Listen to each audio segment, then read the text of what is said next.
Si notre amour pour les fruits et légumes est éternel, eux, malheureusement, ne le sont pas. Qu'est-ce qu'on a devant nous, Anne-Marie? Bien, on a des emballages pour mieux conserver nos fruits puis nos légumes.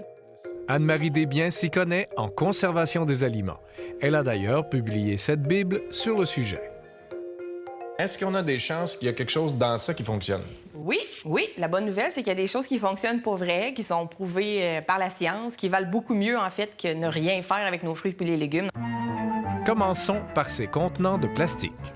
Donc, dans cet emballage-là, il y a des petits trous ici qui permettent la respiration. Il faut garder en tête que les fruits puis les légumes sont encore vivants après qu'on les ait cueillis. Donc, ils vont continuer à respirer, ils vont prendre l'oxygène de l'air, envoyer du gaz carbonique.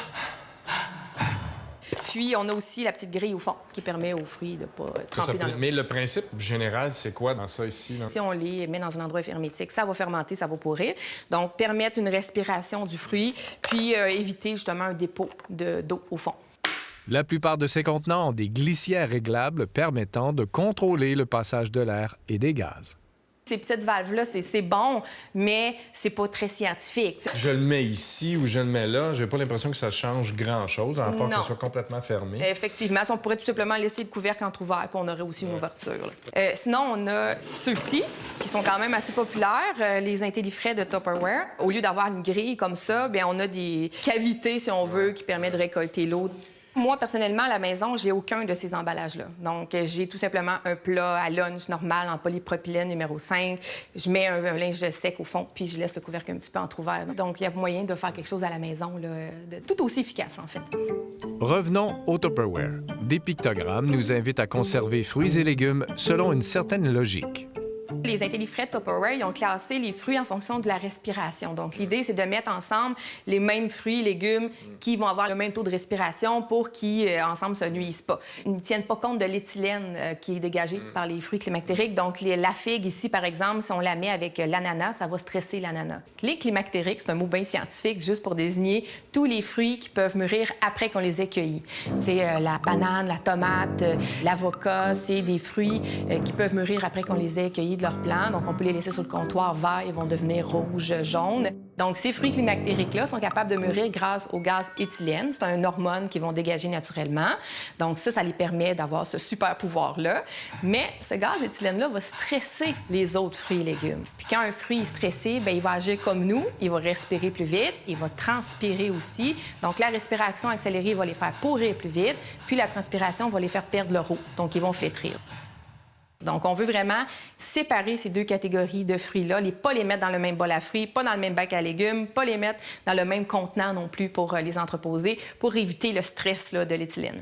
Sur le marché, il existe d'ailleurs des capteurs d'éthylène sous différentes formes.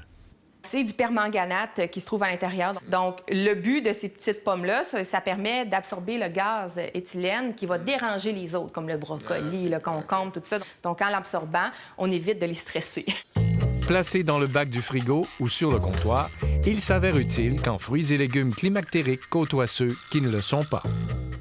Ça fonctionne? Ça fonctionne. Oui, okay. Exactement. Ça fonctionne super bien, justement, parce que ça fait pas juste absorber les gaz en général, mais ça va vraiment cibler l'éthylène, puis ça va la décomposer. Par contre, il faut changer les petits sacs à l'intérieur à peu près aux 3 mois. D'autres marques utilisent des capteurs au charbon, mais Anne-Marie ne les recommande pas, les jugeant moins efficaces.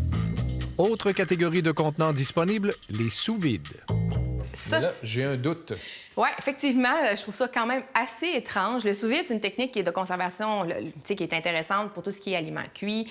Mais quand on parle d'aliments qui respirent, on ne veut pas leur enlever leur air parce qu'on va les faire fermenter.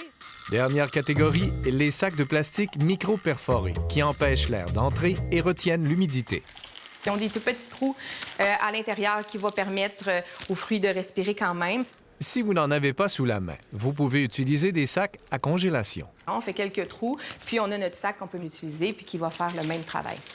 Les fameux tiroirs dans le frigo. Leur mission n'est-elle pas justement de conserver nos végétaux? Les bacs à légumes sont pas super efficaces pour garder l'humidité. Il est optimal quand il est à 3/4 plein. Donc là, quand il est à 3/4 plein, il y a assez de fruits, donc pas beaucoup d'air, puis ça permet aux fruits et aux légumes d'être dans un environnement quand même humide et pas trop sec. car la clé de la conservation des fruits et légumes, c'est justement l'humidité.